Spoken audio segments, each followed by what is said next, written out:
La notion d'être et de co-créer ensemble a toujours fait émerger des étincelles dans mon cœur. C'est ensemble qui nous permet, un humain à la fois, d'écrire de nouveaux récits pour nos aujourd'hui et nos demain, des récits inspirés, teintés d'amour et de collaboration. Alors, dans un élan naturel de partage, cet espace naît enfin, un espace de réflexion, de partage, d'échange, d'écoute, sans montage et sans flafla. Un moment qu'on passe ensemble pour explorer, ressentir et expérimenter de nouvelles façons d'être et de faire pour nos aujourd'hui et nos demain. Bienvenue dans le podcast Ensemble Demain, un podcast animé par Soenco avec moi, Sophia, au micro.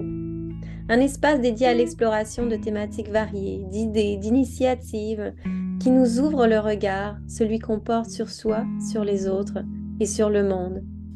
Ici, il n'y a pas de vérité, il n'y a pas de certitude, il y a juste des ressentis partagés, des perspectives, des voies de réflexion, des récits pour inspirer positivement le changement.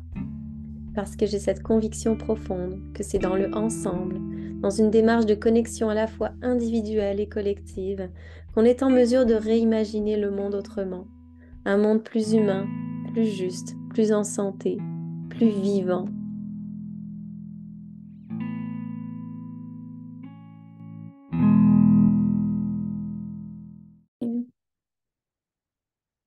Bonjour et bienvenue dans ce nouvel épisode de podcast qui est consacré au thème de la communication responsable, de ce qu'on choisit de transmettre, de diffuser dans l'espace public, dans l'espace social. La communication qui existe pas mal depuis l'Antiquité, mais pas sous la forme qu'on connaît aujourd'hui. Puis c'est au moment de la révolution industrielle que l'univers de la communication et de la publicité ont soudainement évolué et ont eu une croissance assez importante. C'est alors devenu un outil pour persuader les consommateurs d'acheter un produit ou aller les rallier à une idée. Donc, c'est devenu comme un pilier central pour aller susciter justement des réactions, des comportements. Et donc, il y a eu beaucoup de débats éthiques là-dessus, puis il y en a encore. Et dans un monde où on est submergé d'informations, la transparence, l'authenticité est plus importante que jamais. Puis c'est pour ça que je voulais parler de communication responsable et éthique, parce que selon ma perspective, ça joue un rôle tellement important. La façon dont les instances gouvernementales, les entreprises, les organisations partagent leurs messages. Donc, ça a ce pouvoir-là, je pense, de façonner les récits qu'on se fait du monde, les actions qu'on peut porter dans le monde. Et donc, je me questionnais, alors qu'est-ce qu'on choisit de relayer? Quelle influence ça peut avoir sur ce mouvement collectif qui œuvre pour la transition vers un monde plus juste, plus solidaire, plus vivant? Et puis, quel rôle ont les acteurs du monde de la communication sur les prochains pas qui seront faits individuellement et collectivement? Mais c'est un peu la perspective que j'avais envie d'aborder aujourd'hui avec Stéphanie Chevalier, une humaine avant tout, comme elle se définit, une passionnée, une maman, une entrepreneure engagée qui aspire à ajouter sa pierre à l'édifice de ce monde en transformation. Stéphanie qui est aussi la cofondatrice de Quintus, une agence de communication responsable qui aspire à faciliter la transition au travers le soutien d'organisations qui transforment nos aujourd'hui et nos demain. Alors, c'est un peu avec le cœur sur la table que tu vas nous transporter, Stéphanie, dans ton univers et ta perspective face au monde de demain. Merci infiniment d'être là. Mais Euh, j'ai hâte à cet échange. Et puis, écoute, comme j'aime le commencer, l'idée... Ah, puis avant toute chose, je veux quand même avoir une pensée pour Maxime, qui est oui, le cofondateur aussi, puis qui ne peut pas être avec nous aujourd'hui, mais qui porte avec toi cette mission qui est tatouée sur le cœur, que celle de transformer les récits qu'on se fait de notre monde. Alors, je te laisse le temps de te présenter toi en tes mots, dans tes valeurs, dans ton histoire, dans l'humaine que tu es, puis peut-être ce chemin-là qui t'a amené avec Maxime à cofonder Quintus. mais merci premièrement, Sophia, de cette magnifique invitation et de cette exceptionnelle introduction. Je trouve ça vraiment bien les mots que tu as utilisés.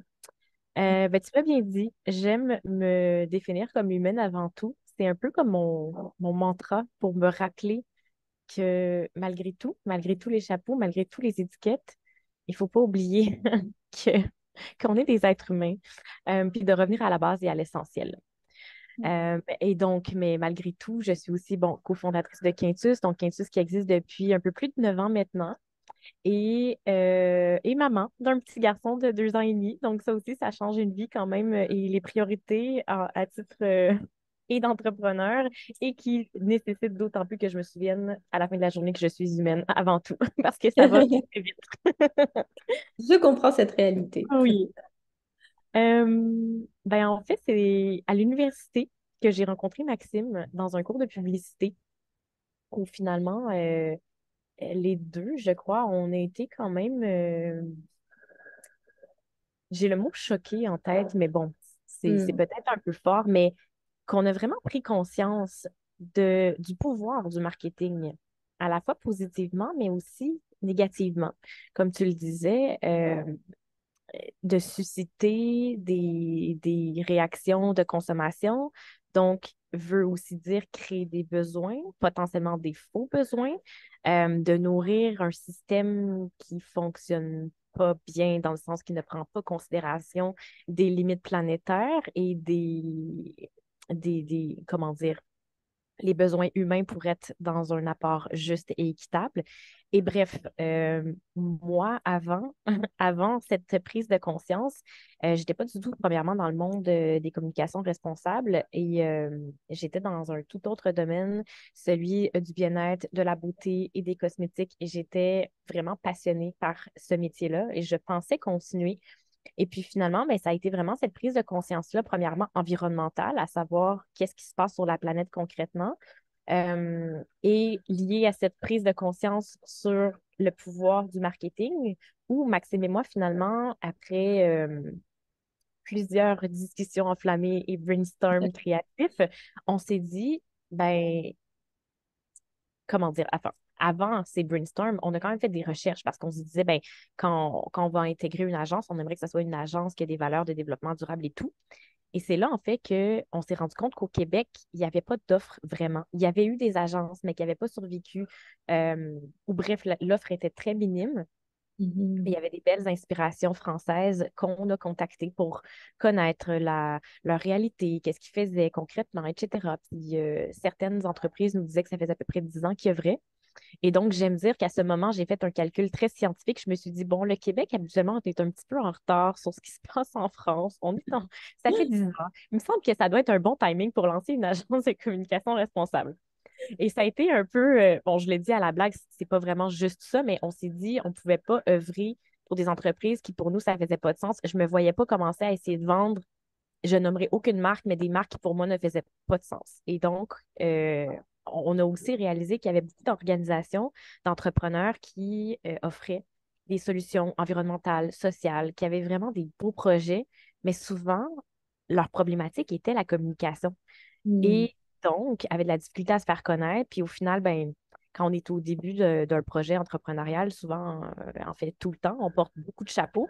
C'est pas toujours notre force, la communication. Puis souvent, c'est vu comme une dépense. On n'a pas nécessairement cet argent-là. Bref, c'est pour ça qu'on a commencé à œuvrer. Puis notre mission à ce moment-là était vraiment de faire rayonner les projets qui changent le monde. Puis on voulait vraiment communiquer les solutions en vue de les faire connaître auprès du grand public et idéalement les aider à changer leur comportement en faisant découvrir justement les alternatives qui existaient.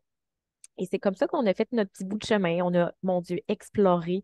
On a fait plein de choses. On a fait des choses qu'on aimait. On a fait des choses qu'on n'aimait pas. On a fait des erreurs. On a appris. Mais somme toute, aujourd'hui, on est encore là sur 9 ans et quelques poussières plus tard. Et puis, je crois que, pas je crois, je le vois, le monde a beaucoup évolué quand même depuis 10 ans. Avec ce qui se passe sur la planète, je crois que c'est de moins en moins discuté à savoir est-ce que vraiment les changements climatiques existent. On les vit. Hmm. Et les entreprises prennent de plus en plus conscience aussi de, de leurs responsabilités. Et ben, les consommateurs sont de plus en plus aussi avertis et recherchent des entreprises qui sont conséquentes et qui prennent action concrètement. Il y a encore beaucoup de chemin à faire, mais ça me... Bref, je vois d'autant plus, je suis témoin de la nécessité de l'existence de Quintus, et ça me ravit là, de pouvoir continuer là, depuis quand même toutes ces années à justement essayer de changer les pratiques, que ce soit auprès des consommateurs, auprès des étudiants, auprès des entrepreneurs, des organisations, puis de les sensibiliser et de leur offrir surtout aussi des outils pour être capable de prendre le pas. Euh, donc voilà. Donc ça, c'est le côté Stéphanie, entrepreneur passionnée qui pourrait en parler des heures et des heures. Mais sinon, C'est ça. euh, si je reviens juste pour terminer de me présenter, le monde de la communication responsable et plus précisément l'entrepreneuriat m'a fait réaliser à quel point l'être humain est un être complexe et tellement fascinant. Et c'est vraiment ce qui me passionne, le développement de ce potentiel que nous avons tous à l'intérieur de soi. Et, euh, et j'en parlerai un peu plus tard, mais c'est justement de cette passion-là que l'agence Quintus évolue Hmm. tranquillement pour intégrer davantage l'humain au cœur même de sa raison d'être. Ouais. Ah, c'est beau. Merci pour cette présentation où tu es allé un peu dans la profondeur de qu'est-ce que ça faisait jaillir à Mm. chacune des étapes. Et puis, félicitations pour ce chemin parcouru où j'entends beaucoup d'exploration, de créativité, de curiosité, de cet élan-là de durabilité, d'humanité. Alors, merci beaucoup, beaucoup pour cette présentation. Puis, tu sais, t'en as parlé en nous amenant dans ton histoire. Et là, avant d'amorcer la discussion sur la thématique et la communication responsable, ben, tu le sais, j'avais envie vraiment de t'amener à la définir. Qu'est-ce que ça représente pour toi, la communication responsable, ou même pour Maxime, hein, vous avez une vision commune aussi. Qu'est-ce que c'est pour toi? On parle de quoi là? Mais je dirais que la communication responsable, c'est quand même assez large. Donc, tu sais, si on y va de base, la communication, mais tu as un message, donc tu t'as un contenant, qu'est-ce qui enrobe la communication. Donc, Mhm. c'est sûr que le message doit être ben, cohérent, il doit être vrai, il doit être inclusif, bref, ça doit respecter les valeurs aussi. Euh, donc là, je veux pas aller dans une théorie, mais c'est sûr que si on a des messages, on va dire sexistes ou qui dit des faussetés, qui fait semblant qu'on est donc responsable, mais que finalement, c'est pas vraiment vrai. Donc, il y a tous ces aspects-là que le message, au final, soit responsable, mais tu as aussi tout l'enrobage. Donc, une communication, ça peut se déployer à diverses sources, que ce soit via le numérique, que ce soit via un objet physique, que ce soit un événement ou autre. Donc, il faut être conscient de l'impact, euh, premièrement environnemental. Est-ce que c'est hyper polluant? Est-ce que, ou pas? Puis en même temps, mais il y a aussi l'aspect social qui, tu sais, par exemple, si on prend l'exemple concret d'un objet promotionnel, mais qui a mis les mains à le construire? Est-ce que cette personne-là, elle était bien payée pour le faire? Est-ce qu'elle avait tout l'aspect de l'éthique, premièrement? Puis après, ben, il y a aussi l'impact environnementale de la conception, mais aussi de l'utilisation. Est-ce que c'est durable? Est-ce que c'est quelque chose qui, au final, dans 3 jours, je vais avoir jeté dans les poubelles parce que ça ne me sert à rien ou parce que c'est déjà brisé, donc la qualité était moindre? Euh, j'allais dire, bref, oui, donc il y a cet aspect-là sur le contenant. Euh, Puis c'est de se poser la question, au final, ma communication, elle sert à quoi? Parce qu'une communication responsable, au final, on ne veut pas communiquer parce qu'au final, ça a un impact. Donc, c'est de vraiment être capable de cibler à qui je parle, c'est quoi vraiment le message que je veux lui transmettre Mm. euh, dans un temps. Puis ensuite, mais c'est sûr qu'une communication dite responsable, elle a plusieurs missions. Elle peut justement sensibiliser, éduquer en Ouais. lien avec les changements climatiques, avec la réalité, mais elle vise aussi, dans un certain sens, en mon sens à moi, changer les comportements pour des comportements qui sont plus sains et plus responsables. Donc, quand on fait une communication responsable, on ne peut pas vouloir créer un besoin qui n'existe pas parce que ça ne serait pas Mm. nécessairement responsable. Donc, Ouais. c'est sûr que, en mon sens à moi, une organisation, si son cœur n'est pas responsable, ben, au final, la communication, on ne peut pas, exemple, faire d'une entreprise qui a un impact hyper négatif dans la société, puis de l'amener à dire, ah ben regardez, elle a un bel objet promotionnel qui est hyper responsable et tout ça. Donc, cette entreprise-là fait une belle communication responsable. C'est comme ça manque de cohérence. Donc, c'est sûr que la finalité d'une communication responsable vient quand même d'un début qui a un fondement au niveau de la raison d'être de l'organisation, à savoir est-ce que je comble un besoin qui existe, puis comment je fais pour toujours être dans une perspective d'amélioration continue. Parce qu'une communication responsable ne veut pas dire que c'est parfait, mais elle est consciente de son impact, autant positif que négatif, et vise toujours à s'améliorer. Euh, donc, c'est ça. Tu sais, donc, le côté peut-être plus technique, ça serait un peu ma définition. Ensuite, ben, tu sais, si je l'amène sur un côté nouveau récit. Et là, ben, je parle un peu pour Maxime parce qu'il n'est Mhm. pas là. Puis c'est vraiment le chapeau qu'il porte très bien. Étant l'un des premiers fresqueurs des nouveaux récits au Québec.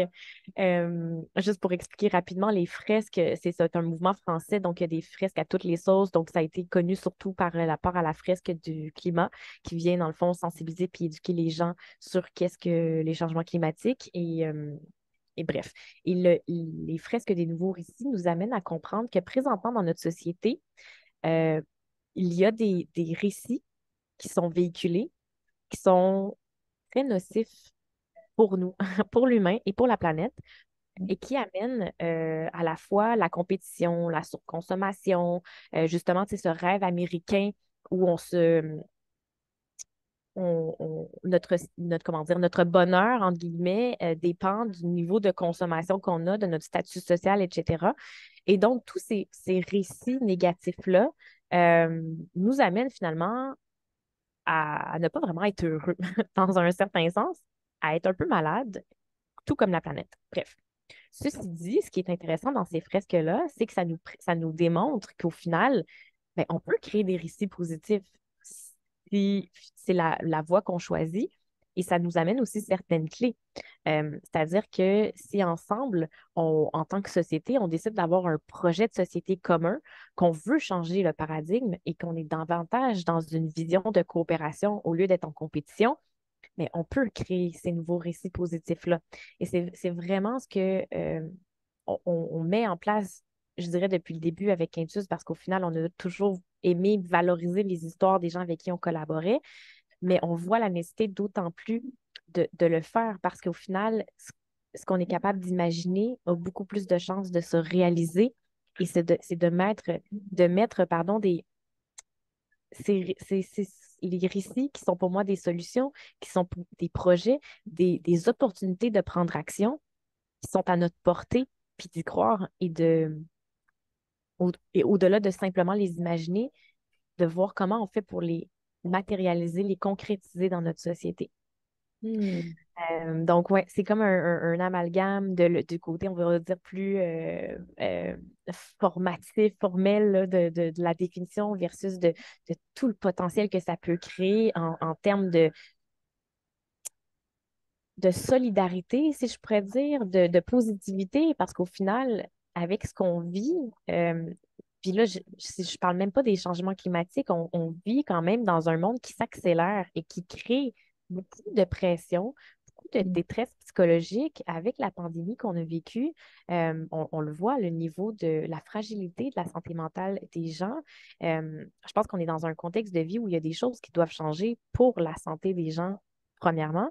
Et donc, on peut facilement tomber dans, euh, ben, entre autres, de l'éco-anxiété, des dépressions ou autres, où c'est beaucoup plus difficile de visualiser du positif, surtout si au final, les médias nous envoient beaucoup, beaucoup de négatifs. Et donc, on saura en reparler, je crois, mais le rôle de ces médias-là et de ce que véhicule la publicité.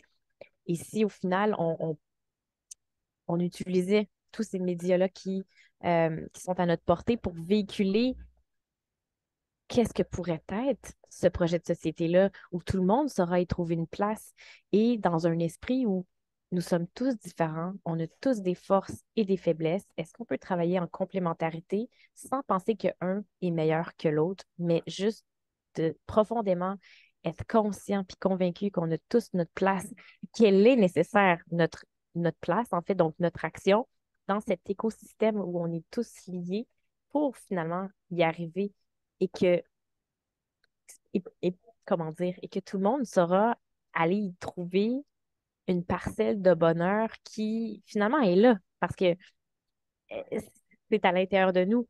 Mais quand on est trop à l'extérieur, quand on est trop dans notre tête, quand on est vraiment pris par ces discours un peu alarmistes, on finit peut-être par un peu l'oublier. Fait que de revenir à la base puis à l'essentiel, c'est un message que devrait aussi véhiculer la communication responsable parce que ce que je disais tantôt, c'est de ne pas surcommuniquer, donc de revenir à l'essentiel. Voilà un peu comment je pourrais définir en mes mots ce matin la communication responsable. Ah oui, mais c'est parfait parce que c'est difficile de le définir en quelques mots. Puis j'aime que tu nous aies amené dans différents horizons dans cette perspective-là parce que tu sais, c'est super important. Tu parles de la raison d'être des entreprises, donc de ce message qui a besoin d'être authentique, qui a besoin d'être vrai avant même de commencer à être créé. Tu as parlé d'un élément important qui est qu'il y a aussi tout le chemin que parcourt un produit qui fait que le produit peut être responsable en surface, mais que est-il responsable à tous les niveaux de la chaîne? Fait que ça aussi, je trouvais ça super important. Puis ce que j'entends beaucoup dans ce que tu dis, même tu sais, dans tout ce qui est technique, c'est qu'on vit tellement dans un monde en accélération où toutes ces informations qui nous arrivent viennent créer de la détresse parce qu'on ne sait même plus sur quoi focuser notre attention. Donc, ça vient aussi dans quel contenant, mais à quelle régularité est-ce qu'on va aller diffuser un message? On parle des fois de marteler un message dans la tête des gens, ce qui est absolument horrible, ce terme-là. Et ce que j'entends au travers ce que tu partages de la fresque des nouveaux récits, et puis justement de ces récits collectifs qu'on peut créer ensemble, mais j'entends beaucoup d'espoir, donc pour une fois d'aller amener de l'espoir dans la conversation autour de notre projet de société et que cet espoir-là, dans les récits que ça va nous permettre de créer, dans cette ouverture sur le monde que ça permet de créer, ben, vont nous amener à porter des actions. Parce que justement, ce qu'on voit dans la phrase des nouveaux récits, pour l'avoir vécu, c'est que c'est ça aussi, c'est que toutes ces informations qui nous arrivent et qui sont alarmistes, ben bien souvent, ça va nous figer. Alors que de s'en aller dans des récits positifs, dans susciter, cultiver l'espoir, ben, au contraire, ça nous amène à agir. Puis en ce moment, c'est ce dont on a besoin. Donc, j'aime ça que tu as amené tous ces volets-là de la communication responsable, qui est finalement une communication aussi authentique, qui est une communication qui favorise l'humain, la diversité des humains qu'il y a autour, puis tu en as parlé, qui ne vise pas à créer de nouveaux besoins qui n'existent pas, mais bel et bien à soutenir les besoins humains qui existent, puis les besoins du vivant autour de nous. Alors, merci beaucoup Merci, pour tout Sophia. ça. Tu sais, t'as un peu, en fait, t'en as parlé tu sais, c'était mon autre question, mais c'était quoi le rôle justement de ces acteurs-là dans le monde de la communication, dans la capacité à mettre en mouvement les entreprises? Puis je pense que j'avais envie directement qu'on aille, mettons, dans le concret. Donc, mettons quelques exemples. On n'est pas obligé de citer le nom, mais de projets ou de campagnes que vous soutenez.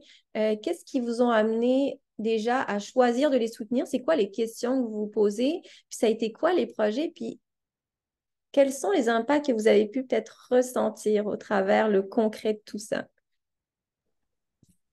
Je dirais que les projets qui nous approchent depuis les tout débuts n'ont jamais vraiment été à questionner en termes de est-ce qu'on devrait travailler avec eux ou pas? Bon, je dirais à 95%. Il y a peut-être des projets qu'au final, on a décidé de laisser aller, mais sinon, en fait, c'est que c'est souvent des causes. On a beaucoup travaillé pour du marketing, de la communication, pardon, auprès d'entreprises qui ont des services ou des causes. C'est pas tant du produit. Hmm. Euh, et donc, c'est différent parce qu'au final, on communique. Euh, on n'essaie pas de vendre un produit, on essaie de vendre une idée, un idéal, une cause, tout simplement. Donc, je dirais qu'en ce sens-là, quelqu'un qui travaillerait davantage en communication responsable du produit te parlerait de campagne différemment. Mais donc, par rapport à l'expérience avec Quintus, tu sais, je dirais on a beaucoup travaillé, par exemple, dans la dernière année sur ce qui touche, par exemple, la réduction. Donc, la réduction des produits à usage unique dans un premier temps. Donc, les plastiques à usage unique, donc en lien aussi avec la réglementation canadienne fédérale qui est en vigueur, qui se met en place. Donc, comment on fait pour comprendre la situation, la faire comprendre aussi auprès de toutes les parties prenantes qui sont touchées, de leur apporter des solutions, des alternatives. Donc, c'est dans le cadre de cette campagne-là, par exemple, je ne peux pas vraiment nommer parce qu'elle n'est pas encore totalement lancée, mais j'ai bien hâte, ça s'en vient. Mais c'est ça, c'est un côté formation, formatif, mais toujours dans un aspect très humain, très, je dirais ludique. C'est pas quelque chose qui est drôle, mais c'est humain, c'est sympathique. Puis au final, de se mettre dans la peau on a beau être des représentants, des gestionnaires d'organisation, au final, on est des humains aussi, donc on peut se parler entre humains à travers ça et d'offrir des outils concrets. Donc, que ce soit des feuilles de route, des guides pratiques, des choses comme ça. Donc, ça va être dans le genre de matériel qu'on peut avoir à mettre en place. Euh, il y a beaucoup le médium de la vidéo, en fait, que nous, on aime vraiment beaucoup. Pourquoi? Ben, premièrement, une image vaut mille mots, comme on le dit. Donc, une image animée, c'est encore mieux. Avec la vidéo, on est capable d'aller susciter des émotions, de faire vivre quelque chose, de le faire voir, de le faire comprendre. Donc, ça a vraiment été un médium qu'on a toujours utilisé puis qu'on on pousse davantage présentement parce que comment dire, ça répond aux besoins. Les gens consomment quand même beaucoup de vidéos. Donc, tant qu'à créer du contenu, créons du contenu intelligent qui font en sorte que les gens peuvent adhérer, peuvent mieux comprendre peut-être aussi. Euh, Sinon, ben, l'événementiel, on recommence, par le passé, en fait, on créait nos quintus à 7. Donc, petite anecdote pour ceux qui ne savent pas, quintus veut dire le cinquième en latin. Et donc, nous faisions des 5 à 7 bien sympathiques qui s'appelaient des quintus à 7. Et on a fait ça en 3 saisons. Notre objectif avec ça était vraiment de connecter notre communauté avec nos partenaires, nos clients, les gens qu'on rencontrait qui avaient des projets tellement motivants, qui offraient des solutions. Puis on se disait, mais à la limite, c'est quasiment injuste que les gens ne connaissent pas ces projets-là, puis que nous, on les côtoie au quotidien. Il faut les Ouais. connecter ensemble. C'est comme ça qu'on va réussir à développer ce mouvement-là, si je pourrais dire. Et donc, cette année, on recommence suite à une pause due à une pandémie et à la maternité que j'ai vécue. Euh, et là, l'idée, c'est aussi, comment dire, d'aller outiller les acteurs du changement. Parce que tantôt, tu parlais d'authenticité. Ça m'amène je vais juste rebondir un peu, puis je vais continuer après sur le point qu'on parle. Mais en tant qu'être humain, comment dire, et même en tant qu'organisation, qui pour moi est un organisme vivant qui évolue, on vit des défis et c'est pas toujours facile. Puis une communication responsable, c'est aussi d'être capable de l'admettre que, on n'est pas parfait, qu'on a besoin d'aide. Et justement, par exemple, quand je disais que la communication responsable, ça ne veut pas dire que c'est parfait.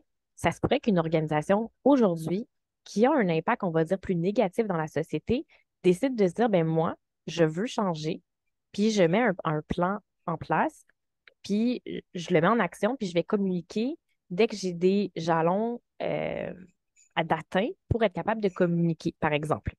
Et c'est sûr que dans le monde où on est, où c'est très compétitif, où au final, ben, tu sais, si finalement, j'augmente mes prix de 40 parce que j'ai changé tous mes fournisseurs pour qu'ils soient plus responsables, mais que là, finalement, ben, tous mes compétiteurs prennent ma part de marché, puis finalement, ça met en péril mon entreprise, c'est pas nécessairement mieux, entre guillemets. Donc, c'est comment on fait pour, euh, entre guillemets, survivre par rapport au modèle qui ne fonctionne pas, mais quand même, c'est dans ça qu'on vit aujourd'hui. Puis en même temps, d'être en cohérence avec ses valeurs. Et j'avais eu cette discussion un jour où on me disait, ben, on pourrait communiquer, par exemple, en tant qu'organisation à notre public, puis de leur dire, ben, aujourd'hui, on voudrait être plus responsable sur, je ne sais pas, l'emballage de nos produits, mais par exemple, soit la solution n'existe pas ou ben, ça va augmenter mes tarifs. Ou, bref, d'être en mode conversation puis de en même temps sensibiliser les gens sur la réalité qu'on vit en tant qu'entreprise, qu'organisation, chef d'entreprise. Puis peut-être, oui, même dans cette vulnérabilité-là, d'aller peut-être chercher aussi des solutions, donc d'être dans une vulnérabilité qui amène en même temps un retour, donc un partage et une ouverture auprès des gens, que ce soit, bon, là, je parle du public, mais ça peut être aussi au niveau des parties prenantes, pour qu'on soit aussi dans une idée de circularité des outils, des connaissances, qu'on se partage les bons coups, les bonnes pratiques pour aider au final. Parce que si on reste dans une mentalité de compétition, qu'on ne parle pas de nos fournisseurs, de nos bons coups et de tout ça, puis qu'on reste seul avec tout ça, toutes ces belles pierres précieuses, mais au final, on n'y arrivera pas. Il faut vraiment changer le paradigme de comment on est, puis de s'ouvrir à la collaboration. Et je trouve que l'économie circulaire, entre guillemets, est un exemple qui est intéressant de voir que les déchets de un deviennent les matières premières d'un autre. Mm. Ça, on l'a justement à travers une série vidéo, on l'a illustré. Et donc, juste pour rapidement expliquer l'exemple, les trois brasseurs qu'on connaît quand même bien, du moins, ils font entre autres de la bière et ils ont un menu varié. Et donc, ils brassent de la bière à chaque semaine. Et ben, en fait, moi, je ne connaissais pas avant parce que je suis pas une experte en bière, mais la drèche, c'est ce qui est une des matières premières qu'on utilise pour faire la bière. Mais une fois que ça a été utilisé, elle ne sert plus à rien pour les trois brasseurs, par exemple. Et donc, souvent, ben, c'est jeté. Euh, mais pourtant, il y a eu d'autres entreprises, comme dans ce cas-ci, Still Good, est une entreprise qui fabrique, entre autres, des biscuits. Et donc, récupère la drèche des trois brasseurs pour en faire de la farine. Donc, pour lui, c'est une matière première qui est non négligeable, qui est super intéressante, qui est super riche. Il y a plein bref. Par contre, ce grain-là, la drèche, est récupéré, je dirais, à 90. Bon, les chiffres ne sont pas totalement égaux, mais je veux dire, il y a une partie, en fait, qui ne peut pas être récupérée parce que la farine n'est pas assez fine. Et donc, ça, en théorie, serait jeté aussi. Mais là, il y a une autre entreprise qui entre en jeu qui s'appelle Tricycle. Et elle, dans le fond, prend cette matière-là pour la donner à ces insectes parce que, bon, eux, ils font les insectes créent ce qu'on appelle un compost. Et après ça, eux en font, le mettent dans des jardins urbains. Et donc, c'est une boucle infinie qui, au final, la drèche des trois brasseurs permet de nourrir des gens en ville et c'est magnifique, c'est un écosystème qui tourne. Mais ces gens-là, si à la base, c'était pas parlé, ben, ils n'auraient pas pu s'aider, s'entraider, puis faire en sorte d'innover en termes de modèle d'affaires. Puis au final, ben, aujourd'hui, Still Good utilise aussi. euh, non, je recommence. C'est pas Still Good, mais Still Good fait de la farine, donc peuvent créer du pain et les trois brasseurs, finalement, ont intégré le pain pour leur hamburger dans leur menu. Puis bref, tu sais, c'est comme une boucle qui crée une valeur ajoutée pour tout le monde et pour la société. Donc, c'était un exemple en fait concret, fait que je réponds quand même à la... Exemple. Mais oui, oui, mais c'est bien, ça nous ramène dans le concret de finalement, qu'est-ce que c'est cette circularité-là? Qu'est-ce que ça peut avoir comme impact? Oui, je te laisse Ouais. continuer. Puis finalement, c'est ça. Si je reviens à l'autre idée, j'espère que vous me suivez. Je suis quelqu'un qui fonctionne un peu par arborescence dans ma tête, puis mes idées peuvent, peuvent être éclatées. Mais je parlais des Quintus à 7. Et donc, de ces événements-là où, au final, on veut connecter les gens ensemble pour justement créer des synergies. Et cette année, en fait, on veut aller plus loin. On veut aller justement outiller les acteurs du changement, comme on les appelle, euh, mais d'un, créer des synergies, à se parler, à collaborer, à décloisonner aussi, parce qu'au final, on se rend compte que même si on a des belles intentions, souvent dans notre expertise, dans notre milieu, qu'on soit en alimentation durable ou qu'on soit en efficacité énergétique, ben, on reste un peu dans nos propres chantiers, si je pourrais dire, puis d'un domaine à l'autre, on ne se communique pas nécessairement les solutions, pas parce qu'on ne veut pas, juste parce que finalement, des fois, on n'arrive pas à voir comment les jumeler. Donc, on veut pouvoir justement faire en sorte que ces conversations-là puissent être ouvertes sur tous les sujets, de partager toutes les solutions, puis de voir finalement quel pont on peut créer pour faciliter cette transition-là. De Mm. un, donc en se partageant nos savoir-faire. Mais il n'y a pas juste le savoir-faire qu'il faut valoriser, je crois, dans ce nouveau paradigme qu'on veut mettre en place. Il y a vraiment le savoir-être. Et justement, bon, en travaillant dans la transition socio-écologique, on finit par connaître les 17 objectifs de développement durable qui ont été développés par l'ONU. Ben, développés, bref, ça a été schématisé par eux.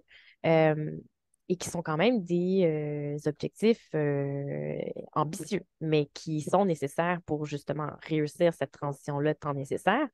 Et de ces objectifs, il y a des chercheurs et des scientifiques, notamment en Suède, qui ont réfléchi à quelles seraient les compétences et qualités que l'être humain doit développer pour réussir à atteindre ces 17 objectifs de développement durable tant nécessaires.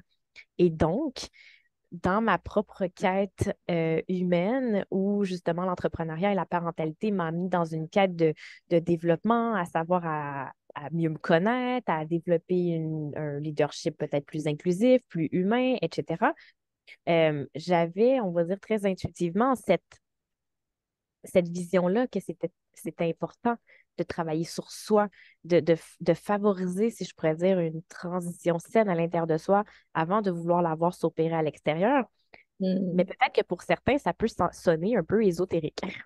Et donc, quand j'ai vu que finalement, il y avait des études, il y avait des chercheurs, des scientifiques qui le prouvaient, si je pourrais dire, ou qui le proclamaient comme étant justement l'une des plus grandes clés, euh, ça m'a vraiment confortée dans cette idée de poursuivre justement à amener cette notion de prendre soin de soi, mais de développer aussi des compétences, que ce soit au niveau de l'empathie, mais pas que, ça parle autant de l'esprit critique, l'aspect du leadership, euh, d'être dans cette ouverture, en fait, qui, je crois, est une posture qui se, qui se prend de l'intérieur et qui peut s'adapter aussi dans l'organisation. Donc, plus on travaille sur soi, plus on comprend c'est quoi les clés pour faire en sorte que notre organisation peut évoluer et qui, de toute manière, évolue. Parce que notre organisation,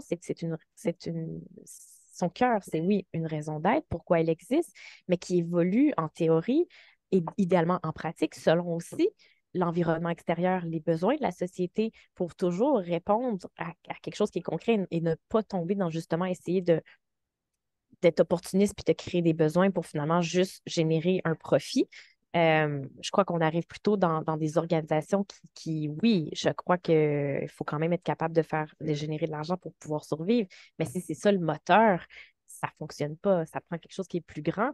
Et l'organisation est composée d'êtres vivants qui eux-mêmes évoluent.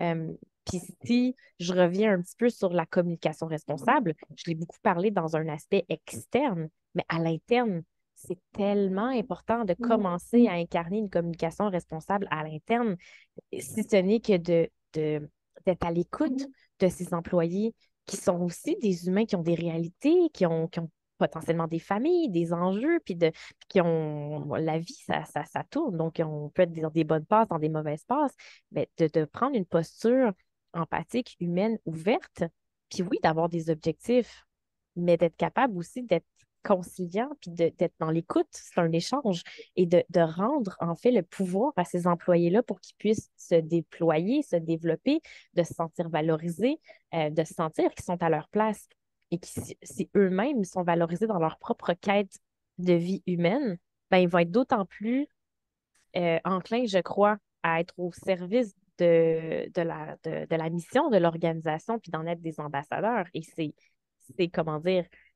un médium de communication responsable le plus puissant, l'humain qui croit et qui a envie de faire rayonner cette mission ou les projets ou autres. Donc, il y a vraiment cet aspect-là aussi que petit à petit, on amène aussi dans notre offre de service à être capable d'accompagner les organisations à favoriser, oui, une communication externe responsable, mais avant tout de commencer par l'interne.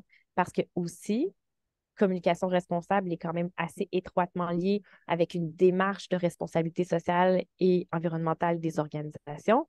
Et dans ce plan d'action, si je pourrais dire, d'amélioration continue, bien souvent, les enjeux sont de communication. Si on veut communiquer juste à la fin, mais au final, puis que les gens ne sont pas au courant de la démarche, bien, ils ne peuvent pas être impliqués, ils ne peuvent pas donner leur opinion, Et ça, souvent, c'est des freins qui font en sorte que ça ne fonctionne pas. Et donc, si en amont, on en parle aux employés, on communique au bon moment avec les parties prenantes pour aussi comprendre quels sont vos besoins, quelles sont vos ressources, est-ce qu'on peut travailler ensemble? Je pense que c'est ça, c'est de construire euh, une valeur ajoutée pour tout le monde, puis que tout le monde puisse y mettre la main à la pâte dans un certain sens.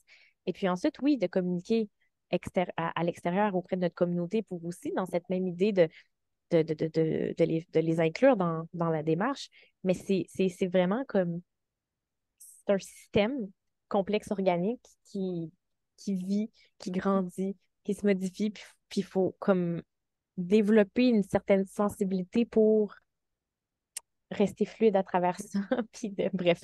Fait que voilà un peu là, comment, en même temps, nous-mêmes, en tant qu'organisation, on évolue, on s'adapte aux besoins pour vraiment accompagner authentiquement et le mieux qu'on peut avec nos compétences, les organisations, puis les acteurs du changement derrière les organisations, à incarner une posture de communication responsable. Oui, merci. Merci, tu nous as transportés dans un voyage, puis tu sais, ça te semblait un peu pêle-mêle, mais justement, il y avait des étapes importantes. Et tu sais, ce que tu partages finalement, c'est que la communication responsable, comme je l'accueille, oui, il y a la communication responsable donc à l'extérieur de nous, il y a la communication responsable à l'intérieur de nos organisations. Et quand tu parles de l'humain, de notre intériorité, ben, la communication responsable, elle commence à l'intérieur de chacun de nous. Et ça, je trouve que ça donne tellement d'espoir parce que finalement, on la porte tous en nous, cette capacité à communiquer de manière responsable. Puis cette responsabilité, c'est aussi, ben, finalement, en fait, cette prise de responsabilité-là, ce retour à nous-mêmes, en tant que ce soit en tant qu'organisation ou en tant qu'humain, ben, ça nous amène à une liberté à l'intérieur de nous, puis une liberté d'agir. Et donc, c'est là que ça nous amène à pouvoir porter des actions.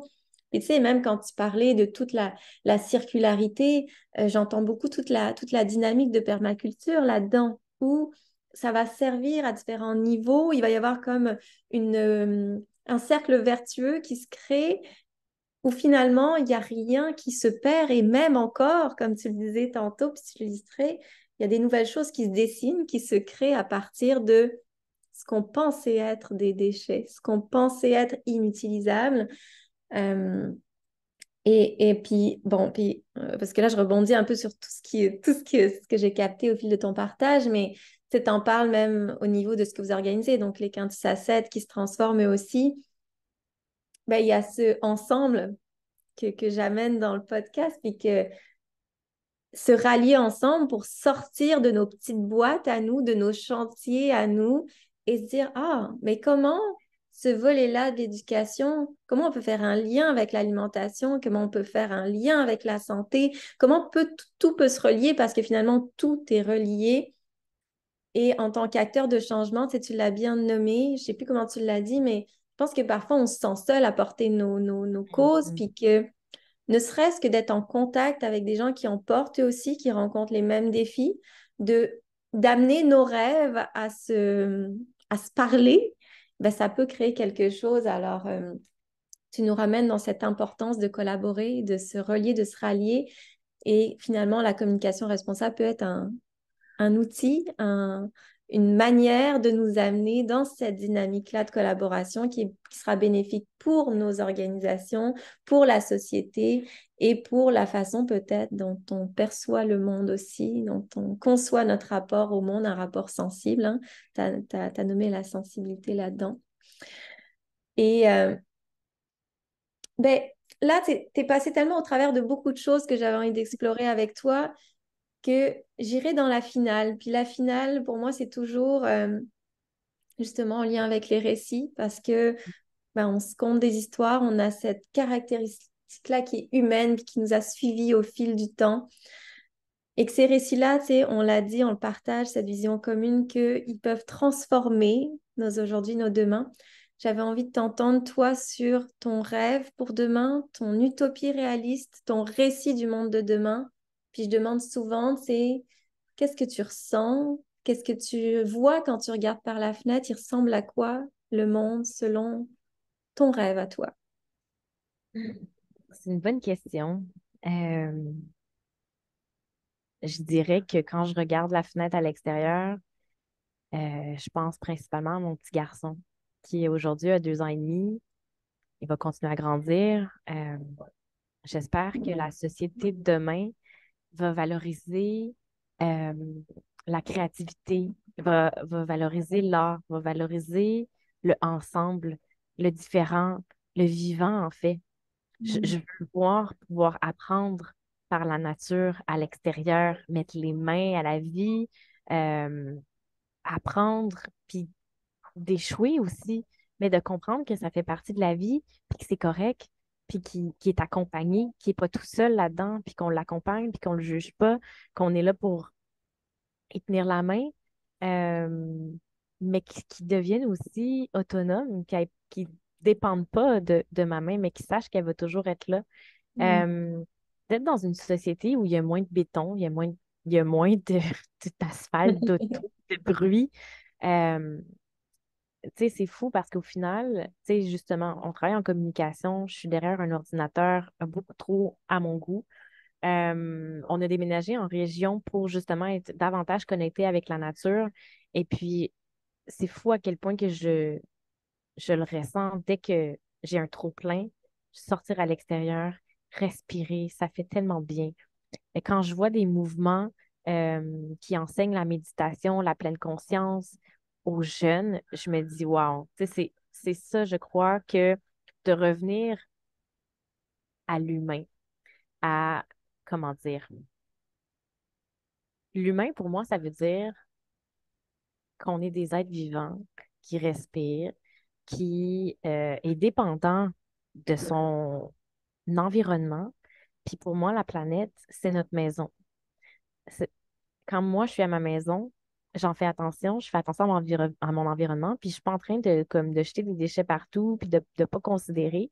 Fait que j'espère que demain, on va prendre davantage soin de notre maison ensemble, puis il va y avoir un retour aux communautés.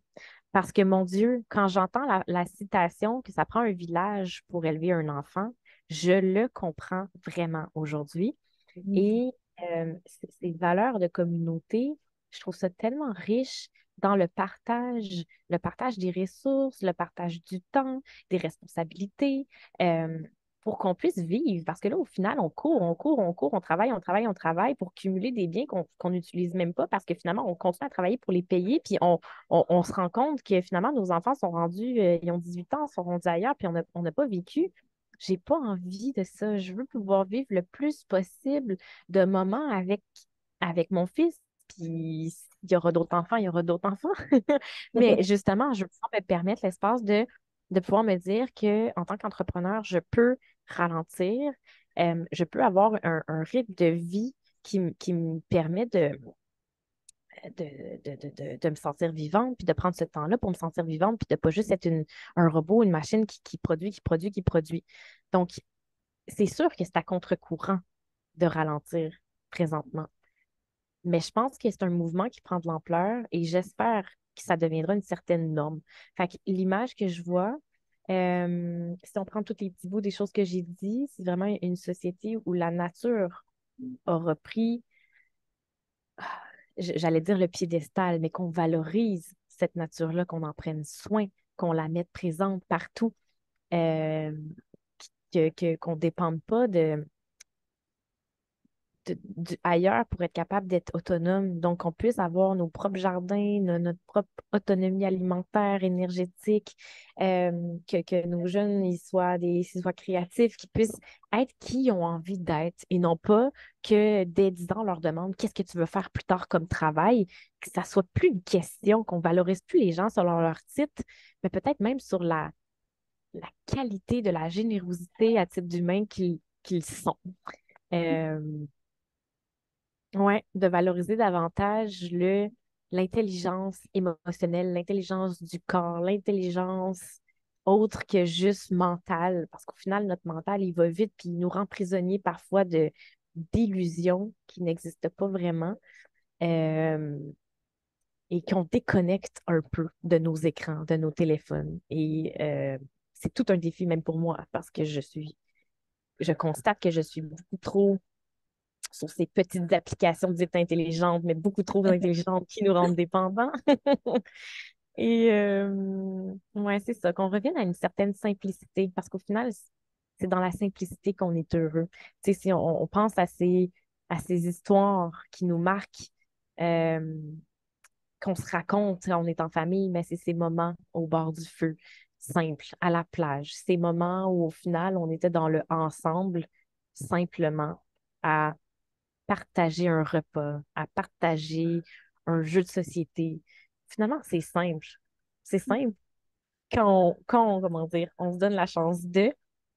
Mais si tout le monde ensemble, on mettait la main à la pâte, entre guillemets, pour rendre ça plus simple, peut-être que finalement, ben, on va réussir à modeler un monde où on se sent plus libre d'être soi-même. Ouais, libre d'être soi-même. C'est beau quand même. Je veux finir avec ça. C'est Oui. apprendre à se connaître et à se dire, mais c'est ça qui me rend heureux. Ben, je vais y aller, puis je vais me sentir soutenue parce que je fais partie d'un écosystème qui soutient le potentiel de tout le monde et pas juste qu'un type d'intelligence, par exemple. Hmm. Oui, qui soutient tous les humains, aussi uniques sont-ils en fait. Ouais. Ouais, c'est très beau. Finalement, dans ton futur, il est dans le présent beaucoup, hein, dans l'ici, dans le Ouais. maintenant, dans le ensemble de la vie, de la nature. Hmm. Puis tu sais, t'as dit à contre-courant, que des fois tu te sens à contre-courant. Puis je dis souvent qu'à contre-courant, moi, je suis mon courant. Et, Oui. et finalement, ce courant-là, c'est comme tu dis, d'être soi-même. Ouais, de toute beauté. Merci pour ce partage-là de ton rêve qui, je suis certaine, résonnera avec beaucoup de monde qui nous écoute aujourd'hui. Merci, merci pour ce moment ensemble. Ben, ouais, j'ai envie de te laisser peut-être conclure sur une phrase, sur un partage, quelque chose que tu as envie de dire juste avant de partir. Ça peut être une citation, ça peut être un livre, ça peut être une réflexion, ça peut être un mot. Euh, ouais, j'ai envie que ce soit toi qui aies le dernier mot. Hmm. Euh, ben, comment dire? Peut-être que dans ce rêve, j'aimerais aussi qu'on puisse honorer la beauté de la vie, tout simplement. La beauté qu'on porte à l'intérieur de soi, puis qu'elle est parfaite comme elle est. Puis quand je parle de beauté, je parle pas de cadre rigide, de stéréotypé. Je parle de la simplicité, en fait. Puis pour moi, ça se reflète beaucoup par, entre autres, les fleurs. C'est tellement comme, comment dire, c'est tellement simple, c'est tellement beau. Mais ça, c'est la beauté qui me nourrit. Euh, mais je pense que si on adoucit notre regard, puis on apprend à réellement voir la beauté de la vie à travers le rire d'un enfant, à travers, je sais pas, peut-être pour d'autres, ça serait de voir des oiseaux voler, une plante pousser, peu importe. Euh, j'ai l'impression ça va répondre un peu à ce que notre âme cherche à incarner dans le fond ici sur Terre. Fait que, ouais, honorons la beauté de la vie. Merci Stéphanie. Merci à vous tous de nous avoir écoutés et à très bientôt. Merci, Sophia.